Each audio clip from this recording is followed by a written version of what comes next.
किसकी होती है?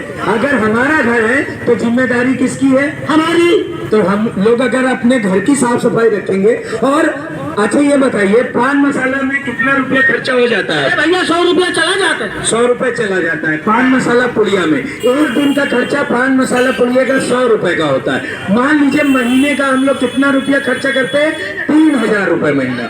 और नगर निगम की गाड़ी आती है उसको 50 रुपए देने में ऐतराज करते हैं। हाँ भैया, है ना? तो क्यों ऐतराज करते हैं? जानते हैं हम लोगों की ही कमी होती है। हम लोग ये नहीं जानते कि सूखा कूड़ा क्या है और गीला कूड़ा क्या है। और सारा कचरा हम एक ही डस्टबिन में रख देते हैं, एक ही बाल्टी में रख देते हैं। इसकी वजह से क्या होता है? कूड़े कचरे का ढेर बढ़ता चला जा रहा है। कूड़े कचरे से निपटारा नहीं मिल पा रहा है। ये बात तो सही कह रहे हो भैया। कूड़ा कचरा हमारे आस पड़ोस में ही फैला रहता है? तो वो क्यों फैला रहता है? आप अच्छा कूड़ा कचरा किसको देते हैं? अब तो ठेले वाले को दे देते हैं कूड़ा कचरा। वो कितनी दूरी पर ले जाके कूड़ा कचरा फेंकता है? हमका कहाँ मालूम कहाँ फेंके तो कहाँ उलझते हैं। बस यही तो गलती है आप लोगों से कि कूड़ा कचरा देखिए अगर आप ठेले वाले को देते हैं वो ज्यादा से ज्यादा 1 किलोमीटर के दायरे के अंदर, 2 किलोमीटर के दायरे के अंदर या 5 किलोमीटर के दायरे के अंदर ही वो कूड़ा कचरा फेंकेगा, है ना? तो वही कूड़ा कचरा हमारे घरों तक आएगा। कैसे? अभी जैसे मोटरसाइकिल के जरिए हमारे घर तक के आएगा कि नहीं? हाँ आएगा आएगा आएगा आएगा ना। क्योंकि देखिए कूड़े कचरे पे बैठती क्या है? मक्खियाँ। और मक्खियाँ उड़ उड़ के बैठती कहाँ है? हमारे खाने पे।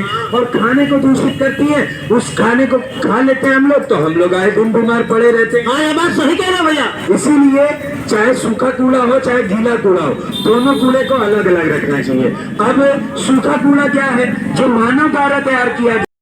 हाँ, और गीला कचरा क्या होता है आपको पता है? अरे हमका कहाँ पता भैया, हमारे तो देखिए सूखा कूड़े में क्या क्या आता है? जैसे प्लास्टिक की बोतलें हुई, कांच की बोतलें हुई, दोना पत्तल हुए और कागज हुआ और फाइबर के गिलास हुए, ये सब आता है सूखे कचरे में। और गीले कचरे में क्या आता है? जो हम लोग रोजमर्रा की चीजों में इस्तेमाल करते हैं। क्या चीज इस्तेमाल करते हैं? जैसे आलू के छिलके हुए, प्याज के छिलके हुए, लहसुन के छिलके हुए, केले के छिलके हुए, मौसम्बी के छिलके हुए, पपीते के छिलके हुए, ये सब आ गया गीले कचरे में। और जो हमारे यहाँ जैसे पेड़ पौधे लगे होते हैं उसकी पत्तियां होती है, ये सब भी गीले कचरे में आता है। और नगर निगम की गाड़ी जो आती है उसमें 2 कलर के डिब्बे लगे होते हैं। देखे भैया कौन कौन से डिब्बे? अरे एक नीले पुता होता है, हाँ। तो हरे से नहीं पुता हो।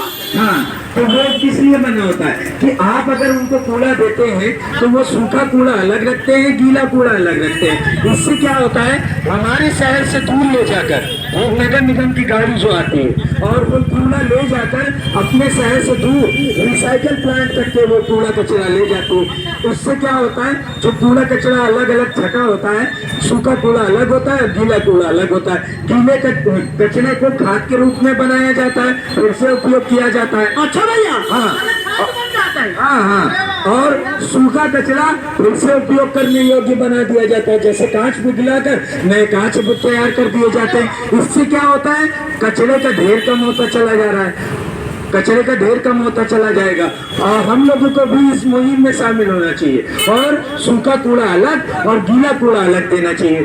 जैसे कि हमने देखा है पान मसाले की दुकान होती है, हम लोग करते क्या है? वहाँ डस्टबिन रखा होता है। या मान लीजिए यहाँ पे भैया अंडा लगाए हैं, इनके सामने अगर इन्होंने डस्टबिन रखा हो या डिब्बा रखा हो तो हम लोग क्या करते हैं? वहाँ से अंडा रोल पैक कराया, पैक कराने के बाद क्या करते हैं? उसको कागज को फाड़ा, इधर उधर फेंक दिया। डस्टबिन का इस्तेमाल नहीं करते और हम लोग फिर कहते हैं कि भैया गंदगी तो बढ़ती चली जा रही है।